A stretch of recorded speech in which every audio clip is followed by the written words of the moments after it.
Assalamualaikum warahmatullahi wabarakatuh. Halo sobat sehat, gimana kabarnya hari ini? Semoga selalu sehat dan dalam lindungan Allah Subhanahu wa taala. Amin, Allahumma amin. Selamat datang lagi di channel Sehat Easy. Channel ini insya Allah saya bakal membahas seputar edukasi tentang kesehatan yang holistik. Nah, apa itu kesehatan yang holistik? Yaitu yang dia seimbang. Nah, dalam tubuh kita itu adalah aspek yang seimbang. Ketika seseorang itu dikatakan sehat, kita bukan hanya memperhatikan dari segi fisiknya doang, dari segi raganya doang, tapi ada beberapa dimensi yang harus kita perhatikan ketika kita mau dikatakan sehat, yaitu seseorang yang sehat secara holistik adalah yang sehat secara fisik, psikis, mental, juga spiritual. Nah, jadi aspek-aspek inilah yang sering banget diabaikan ketika kita itu berobat di luaran atau secara konvensional kayak gitu. Jadi hanya memperhatikan dari segi fisiknya aja, tapi dari psikisnya, dari mentalnya, apalagi spiritualnya itu jarang banget untuk dibahas. Karena itu di sini saya insya Allah bakal membahasnya. Oke, kali ini itu saya bakal membahas tentang penyakit 3 sekawan. Apa aja itu? Yaitu asam urat, kolesterol, dan juga hipertensi. Kenapa sih penyakit ini disebut dengan 3 sekawan? Karena biasanya seseorang itu bakal menderita satu atau bahkan komplikasi dengan 2 penyakitnya ini. Nah, pertama saya bakal membahas tentang asam urat. Nah, mungkin sobat sehat ada yang sedang menderita asam urat atau keluarganya menderita asam urat, baik asam urat yang akut maupun juga yang kronis. Nah, apa bedanya dari asam urat ini? Pertama, kita cari tahu dulu kenapa sih kita bisa menderita asam urat. Nah, jadi awal mulanya itu adalah dari purin. Nah, jadi tubuh itu yang ketika kita makan makanan yang mengandung tinggi purin atau yang mengandung purin, maka itu bakal dicerna oleh liver, oleh hati kita.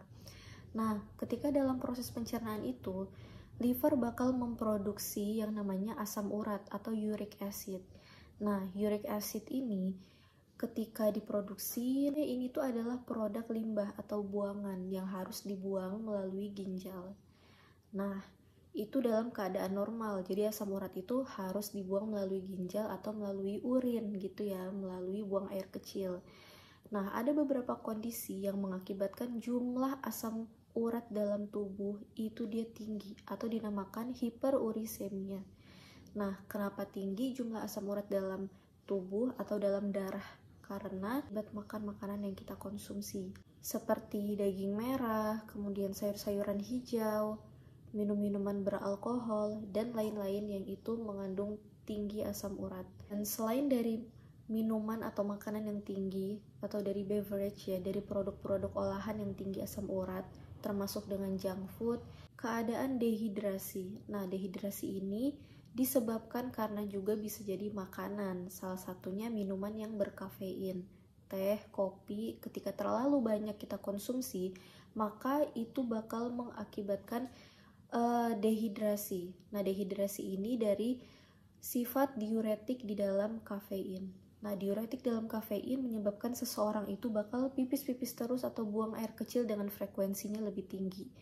Nah, saat itu tubuh bakal kehilangan lebih banyak cairan dan juga konsumsi garam yang tinggi. Konsumsi garam yang tinggi itu juga bisa membuat cairan di dalam tubuh itu tidak seimbang.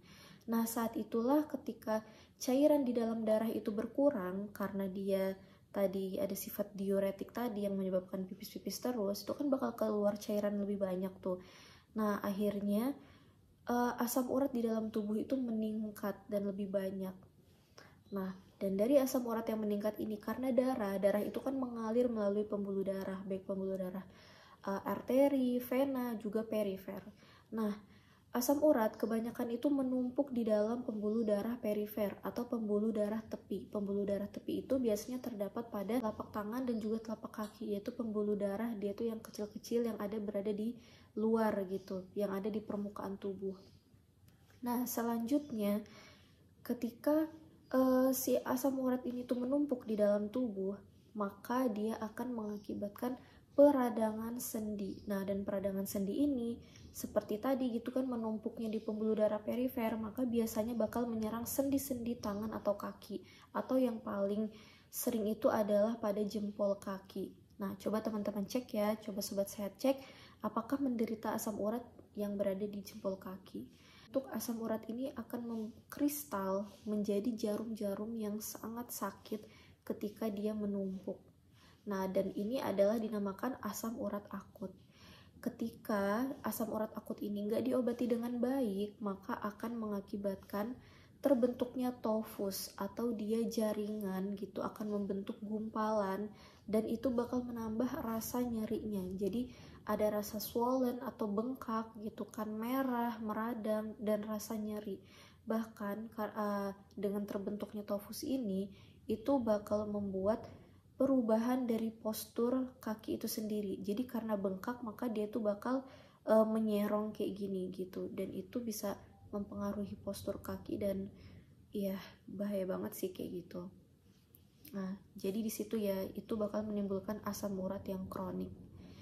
Nah, kemudian lanjut, apa sih hubungannya dengan hipertensi atau tekanan darah yang tinggi? Nah, biasanya seseorang yang punya masalah hipertensi itu diikuti atau dia bisa mencetus asam urat yang tinggi. Nah, tapi sebaliknya juga, jika seorang mempunyai asam urat yang tinggi bisa jadi mencetus hipertensi. Nah, jadi ketika seseorang itu menderita asam urat, maka bakal terjadi penyempitan pembuluh darah perifer dan juga disfungsi dari endotel. Jadi terjadi disfungsi atau dia lemah fungsinya itu. Nah, itu yang mengakibatkan seseorang menderita hipertensi. Nah, dan dari sini ketika seorang punya asam urat dan juga hipertensi, maka bakal mencetus penyakit kardiovaskular yang lebih tinggi. Kardiovaskular itu adalah penyakit jantung.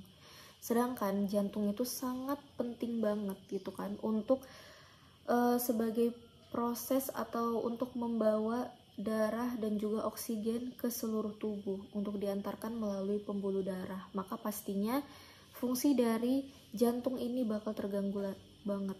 Apalagi jika seseorang itu menderita obesitas atau dia kelebihan berat badan dan juga punya masalah kolesterol. Nah, ini juga nih biasanya sepaket gitu kan dengan masalah kolesterol. Nah, kolesterol sebenarnya dalam jumlah yang normal itu diperlukan banget untuk apa? Jadi untuk membentuk membran sel.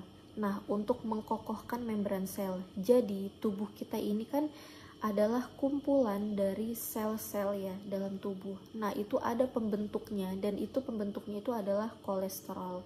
Nah, selain itu juga untuk membentuk hormon dalam tubuh itu juga memerlukan kolesterol, dan juga untuk mencerna kolesterol. Nah, itu ya, jadi kolesterol yang baik di dalam tubuh itu juga berfungsi untuk dia mencerna kolesterol, jadikan untuk penyimpanan dalam tubuh sewaktu-waktu ketika kita lagi lapar, ketika kita belum konsumsi karbohidrat, maka lemak itu bakal dipecah lagi menjadi gula gitu. Jadi lemak itu akan disimpan dalam cadangan. Lemak ini sendiri atau kolesterol ini itu dibagi menjadi 3, yaitu LDL, low density lipoprotein, kemudian ada juga HDL, high density lipoprotein, dan juga ada trigliserida.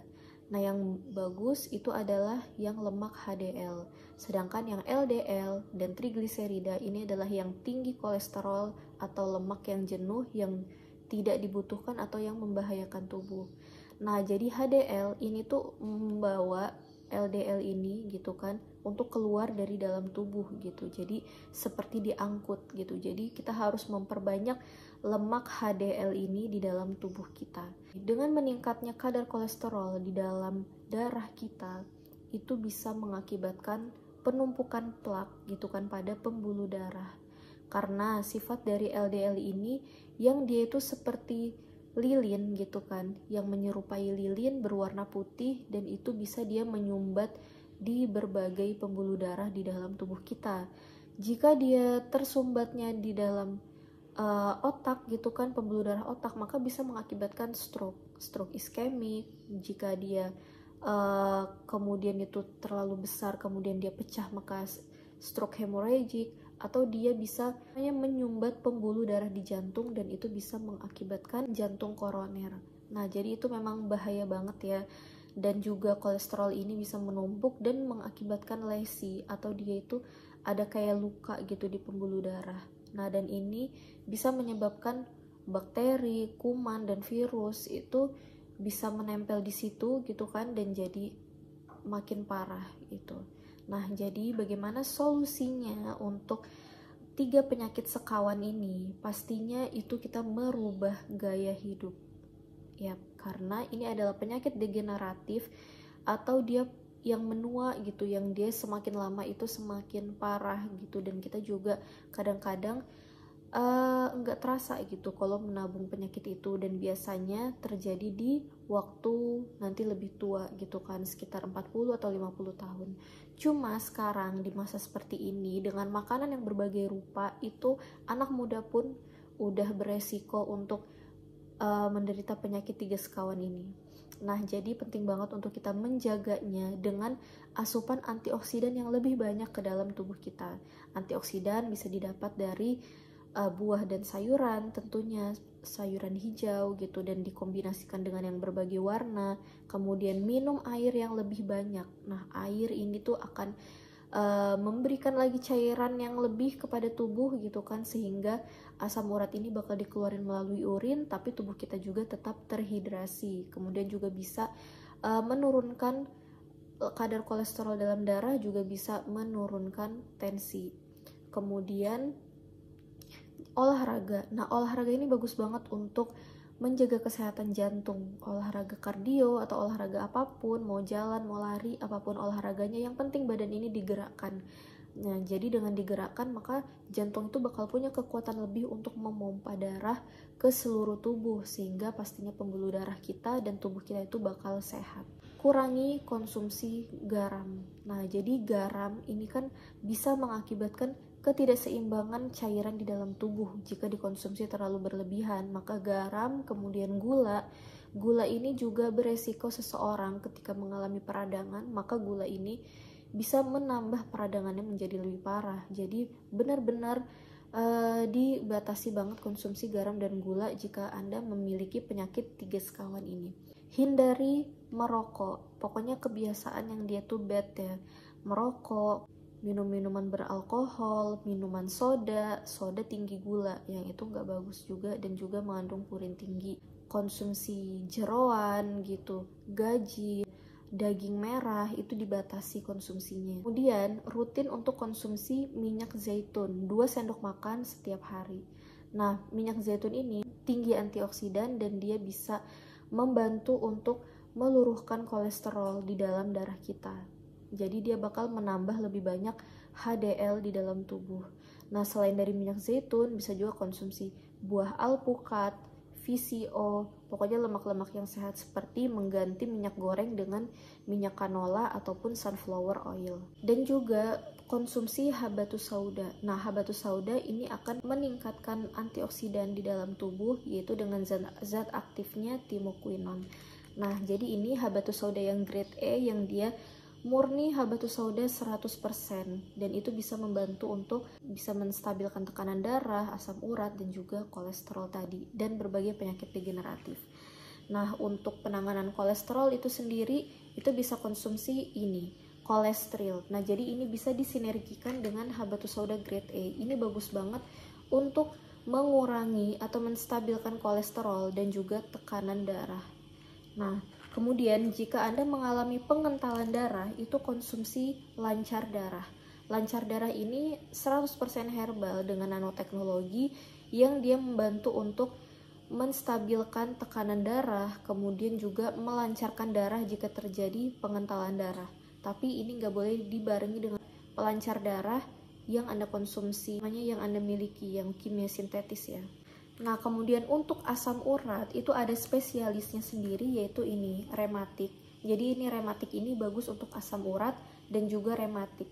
Jadi alhamdulillah udah banyak banget yang mencoba ini dan juga berhasil untuk menurunkan asam uratnya. Kalau Anda udah terlanjur untuk menderita stroke, nah maka ini ada ischem form. Ini khusus untuk stroke ischemic atau dia stroke yang terjadi penyumbatan dalam pembuluh darah otak misalnya atau pembuluh darah jantung, maka itu bisa diluruhkan dengan iskemfor ini, dan juga ini bisa dikombinasikan dengan habatus sauda grade A. Nah, pastinya pesan untuk kita semua untuk menjaga pola hidup menjadi lebih sehat dan juga menghindari makan makanan yang seharusnya dipantang. Dan juga tentunya kesadaran sehat itu penting banget ya untuk kita jaga mulai dari muda, mulai dari belum ada penyakit apapun agar nggak menabung di hari tua. Semoga video ini bermanfaat untuk Anda semua. Wassalamualaikum warahmatullahi wabarakatuh.